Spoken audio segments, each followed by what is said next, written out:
안녕하십니까. 주식 매매꾼입니다. 오늘은 2023년 3월 23일 목요일 장 마감했습니다. 어제 미국 시장이 하락이 나오면서 국내 시장도 하락으로 출발을 해서 점차 이렇게 상승 곡선을 그리면서 올라왔습니다.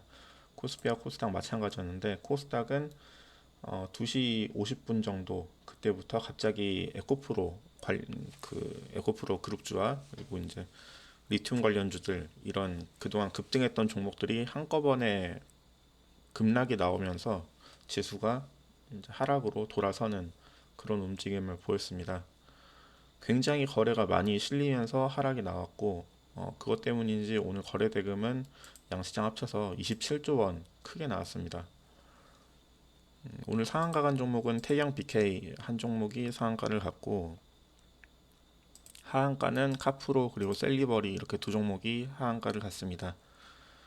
셀리버리는 딱히 뭐 기사는 없는 것 같은데 카프로는 감사 의견이 한정이 나왔고 감사 의견 한정과 그리고 이제 존속 불확실성 사유에 해당한다. 그리고 내부 회계 관리 제도도 비적정이다. 뭐 이렇기 때문에 좀 많이 위험한 상태라고 볼 수 있겠죠. 내부 회계 관리 제도가 비적정이라는 거는 내부 통제가 전혀 이루어지지 않고 회계가 조금 제멋대로다라고 쉽게 말하면 제멋대로다라고 볼 수가 있겠죠.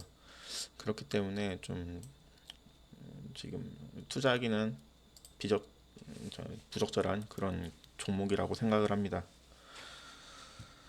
오늘까지 감사 보고서가 나와줘야 될 기업들이 많은데 아직 감사 보고서가 안 나온 회사들이 많을 거예요.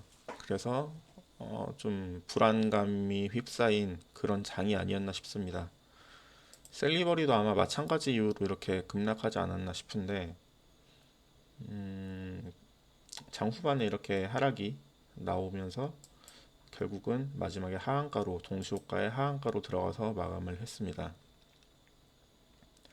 이 외부 감사라는 게 사실은 감사보고서 제출 기한일까지 이렇게 뒤로 밀어가면서 그러니까 주주총회 날짜가 3월 말일로 잡아놓고 감사보고서 제출 기한은 오늘까지인 거잖아요. 이렇게 이제 뒤로 밀어야 될 일정을 뒤로 밀어야 될 이유가 뭐가 있나 싶어요. 사실은 제가 회계 일만 뭐 계속 해왔고 한 8, 9년을 회사에서 회계 일을 했고 상장사에서도 회계 업무도 하고 공시 업무도 하고 해봤지만 정말 그냥 제대로 회계를 한다. 정말 정확하게 그냥 회계 원칙대로 업무를 처리를 한다. 그러면 이렇게까지 늦게 할 필요는 없다라고 생각을 합니다. 지금 사업보고서 제출 기한 그리고 정기주주총회 기한 뭐 이런 것들이 지금 3월 달 내에 이제 다 끝내면 된다라는 식으로 법이 그렇게 되어 있기 때문에 지금 되도록이면 뒤로 미루는 그런 모양새인 것 같은데 정말 정확하게 시스템대로 회계 업무가 처리가 되고 결산 절차가 마무리되면 제가 봤을 때는 대부분의 회사가 1월 달 안에 마감을 지을 수 있다라고 생각을 합니다. 결산 절차가 마무리될 거고 회계 원칙대로 그리고 법대로 이제 재무제표를 다 작성을 했으면 감사 받는 것에 그렇게 큰 시간이 들지는 않을 거고요. 뭔가 감사에 이슈가 있으니까 회계 처리가 부적정하다던가 아니면 뭐 재고자산 관리가 제대로 안 됐다던가 뭐 현금 관리가 제대로 안 됐다던가 이런 회계에 굵직굵직한 문제가 있기 때문에 감사 절차가 늦어지고 그것 때문에 옥신각신 하다가 이 감사 의견을 어떻게 내느냐 그것도 이제 회사와 조율을 하고 회계사와 회사 간에 이제 조율을 하고 그런 과정이 있기 때문에 이렇게 늦어질 수밖에 없는 거 아닌가 그런 생각이 듭니다. 그래서 감사 보고서가 이렇게 늦게 나오는 회사들은 좀 사실 투자하기에는 부적절하다라고 생각을 할 수밖에 없고 어떻게 보면 외부 감사인을 예전에는 법이 조금 강화되기 전에는 회사가 선정을 해서 외부 감사인을 선정을 해서 직접 계약을 하고 그 보수를 지급하는 형태이기 때문에 이 관계가 굉장히 웃겨요. 회사가 갑일 때도 있고 을일 때도 있고 이렇게 됩니다. 계약을 할 당시에는 회사가 갑이 되죠. 이 사람들한테 우리가 돈을 주는 거니까 외부 감사인한테 회사가 돈을 주기 때문에 외부 감사인 쪽에서는 이제 영업을 하는 거죠. 우리가 이 회사에 감사를 맡겠다, 맡고 싶다. 그렇게 해서 이제 돈을 주는 관계이기 때문에 갑을이 형성이 되고 실제로 이제 감사를 받는 과정에서는 이게 감사 의견이 제대로 안 나오면 안 되기 때문에 그래서 회계 법인 쪽이 감사인 쪽이 조금 더 갑의 위치에 서는 그러니까 좀 애매한 관계가 되는 거죠. 그래서 이런 거를 좀 보완하고자 뭐 감사인 지정제라든가 이런 걸 지금 시행하고 있긴 하지만 이건 사실 좀 뭔가 제도적으로 손봐야 될 것이 많다고 생각을 합니다. 이 그 구조 자체를 회사와 회계법인이 우리가 당신네들 감사를 하겠습니다 해서 이렇게 계약하는 것보다 아예 일괄적으로 지정을 해버린다든가 뭐 돌아가게 한다든가 일괄적으로 1년 뭐 1년은 너무 짧으니까 사실은 그건 사실 업무하기에도 너무 힘든 부분이 많거든요. 이 회계 감사를 할 때 이 회사에 대해서 좀 어느 정도는 알아야 회사의 내용을 알아야 이 회계 처리가 적정한지 아니면 좀 부적절한지 이것도 알아야 되고 그렇기 때문에 1년 하고 또 바뀌는 건 굉장히 좀 힘든 일이긴 합니다. 그래서 2, 3년 주기로 이렇게 돌아간다든가 이런 식으로 좀 강제로 지정을 계속 하는 게 어떤가. 그리고 이 회계 감사 보수를 회사에서 회사와 그 이제 회계 법인이 정해서 주는 것보다 뭐 법으로 이렇게 정해 놓는다든가 뭐 자산 금액에 따라서 뭐 얼마의 보수를 줘라 뭐 매출액에 따라서 얼마의 보수를 줘라 뭐 이렇게 정해준다든가 사실 어느 정도의 가이드라인은 있겠죠. 뭐 매출 규모는 아닐 것 같고 아마 자산 규모 가지고 자산 규모가 큰 회사에 이제 회계 감사가 나올 때는 몇 명이서 나온다. 그러면은 그 사람들마다 이제 뭐 인차지가 있을 거고 뭐 스텝이 있을 거고 이 사람들에 대한 단가를 산정을 해서 이제 뭐 보수를 책정을 하겠죠.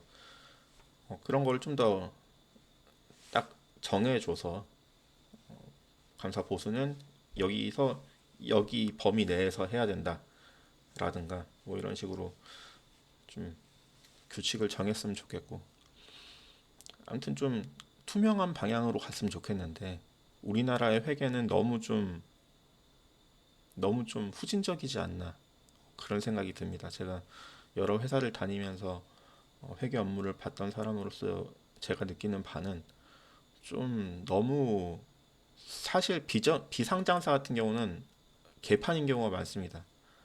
그냥 막 대표가 하고 싶은 대로 올해는 이만큼 수익, 이만큼 이익으로 한번 내보자. 그러면은 그거에 맞춰서 분식을 하게 되는 거예요.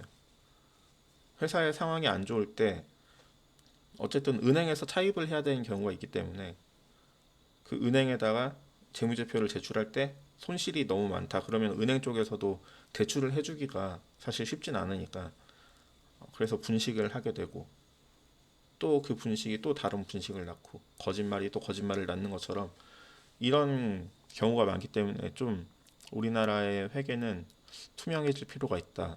그렇게 생각을 합니다. 뭐 코리아 디스카운트가 여러 가지 문제가 있겠지만 뭐 지정학적 문제라든가 뭐 여러 가지 문제 때문에 우리나라 주식시장이 좀 저평가됐다라고 생각을 하지만 제가 생각하기에는 이 회계가 투명하지 않다는 거, 재무제표가 이게 정말 확실하게 믿을 수 없다는 것, 이거 자체도 좀 코리안 디스카운트의 요소 중에 하나가 아닌가 그런 생각을 해봅니다. 오늘 셀리버리가 이렇게 하한가를 간 건 사실 이 셀리버리의 재무제표를 보면 어, 보시면은 지금 3년 내내 매출은 채 100억도 안 되는 회사고 그 손실은 계속 100억대, 200억대 이렇게 손실이 나고 있는 회사고 상장시키는 것 자체가 좀 문제였던 거죠. 어떻게 보면 뭐 성장성 특례로 상장을 했는데 2018년에 그때 당시에 이제 제시했던 청사진과는 전혀 맞지 않는 그러니까 기술 이전이라든가 이런 걸 통해서 매출을 발생시키려고 했지만 그게 이제 뭐 계획대로 되지 않았고 그래서 계속 실적이 나빠지는 그런 상태고 그렇기 때문에 사실 이 정도의 하락은 당연한 것으로 보입니다. 제가 봤을 때는 더 빠져도 사실 무리 없는 그런 수준이라고 봅니다. 지금 이렇게 떨어졌어도 시가총액이 2,400억이나 되는데 이 종목이 4만 원대일 때는 도대체 시가총액이 얼마였다는 거예요, 지금? 1조가 넘어갔다는 건지 모르겠는데. 이런 기업이 상장이 됐다는 것 자체가 일단은 문제라고 보고 사실은 그 이제 회사의 재무 상태나 이런 걸 봤을 때 여기에 투자를 굳이 한 사람이 있을까라는 생각이 듭니다. 만약에 뭐 신약 개발이라든가 뭐 바이오 뭐 이런 의약품 개발이 정말 잘 터져서 매출이 엄청나게 나온다면 그렇다면 대박이겠지만 그게 사실 쉬운 일은 아니잖아요. 근데 그런 걸 바라고 이 고점에서 투자를 한 건지 이거는 좀 사실 말이 안 되는 코로나 특수에 힘입어서 이렇게 올라갔던 게 아닌가 그런 생각을 지울 수가 없죠. 그리고 그 와중에 뭐 무상증자도 한번 했던 것 같고 기억이 얼핏 납니다. 무상증자를 한번 했던 것 같은 기억이 나는데 영업이익도 안 나는 회사에서 무상증자를 한다는 것 자체가 사실 어불성설인 거죠. 이게 말이 안 되는 겁니다.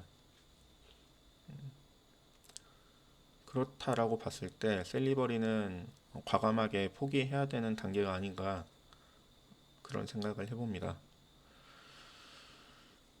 감사 의견이 어떻게 나올지는 잘 모르겠지만 일단 또 한 가지 생각은 감사 의견이 비적정이 나온다고 해서 이 회사를 거래 정지시킨다. 전 이건 또 반대입니다. 저는 사실 거래 정지에 대한 그 생각이 좀 강한데 거래 정지를 왜 시켜야 되는지, 왜 개인 주주들의 그 재산을 이렇게 거래를 못하게 막는 건지 사실 그게 이해가 잘 안 됩니다. 이 주식시장에서 거래되는 이 종목들이 가치를 누구나 다 판단을 하고 이 회사의 지금 현재 가치 그리고 주가 이걸 비교해보고 만약에 이게 너무 저평가돼 있다 싶으면은 뭐 매수를 하는 거고 그게 아니다 싶으면은 매도를 하는 걸 텐데 이걸 매매를 정지시키는 게 합당한 건지 그게 좀 의문입니다. 뭐 말은 투자자 보호를 위해서 거래를 정지시킨다고 하는데 그럼 기존 투자자들은 보호를 안 해주고 신규 투자자만 보호하겠다는 그런 논리인데 자기가 자기 돈으로 투자를 하겠다라고 마음을 먹었으면 그 회사에 대해서 좀 많이 공부를 했을 거고 어떻게 뭐 스스로 이 가치에 대해서 생각을 해봤을 건데 그걸 왜 막는 건지 모르겠어요. 뭐 정말 이 회사가 나중에 잘 될 것 같아서 지금 실적은 개판이고 재무 상태는 쓰레기지만 이 쓰레기가 언젠간 다시 빛을 볼 날이 있지 않을까 싶어서 매수를 하고 싶은 사람도 있을 수 있잖아요. 그리고 그 가격에 이제 기존에 보유했던 사람들은 이 돈이라도 챙기고 나와야겠다라고 생각을 하고 팔고 싶은 사람도 있을 거 아닙니까? 근데 이걸 왜 시장에서 거래를 못하게 중지시키냐 이거죠. 이건 좀 합당하지 않다라고 생각합니다. 어차피 매매 거리 정지시켰다가 나중에 상장 폐지될 때는 또 정리 매매라는 걸 열어주잖아요. 그때 열어줄 바에는 그냥 지금 당장 열어가지고 점 하한가 한 네다섯 방 맞고 그러고 나서 뭐 주당 10원 뭐 9원 매매가 되게 만들면 되지. 이걸 왜 굳이 막는지 모르겠습니다. 어쨌든 셀리버리가 지금 뭐 매매 정지가 됐다는 건 아니고 이 회사는 좀 버리는 게 좋지 않은가 그런 생각이 듭니다. 오늘 저는 수익을 좀 냈습니다. 또 200만 원 정도 수익을 냈는데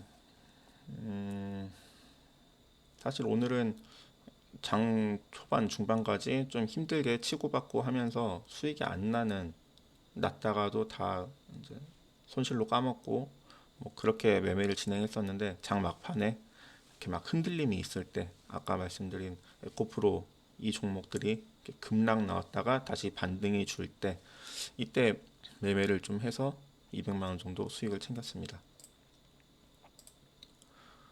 매매가 계속 잘 되고 있어서 저는 다행이라고 생각은 하는데 어, 지금 감사 보고서가 안 나온 회사의 주식을 갖고 있는 사람들 굉장히 불안할 거라고 생각을 하고 그렇게 불안한 마음이 들 것 같으면 그 회사를 처분하는 게 저는 맞다라고 생각합니다. 아무쪼록 잘 판단하시고 성공적인 투자하셨으면 좋겠습니다. 오늘 영상은 여기까지 하겠습니다. 감사합니다.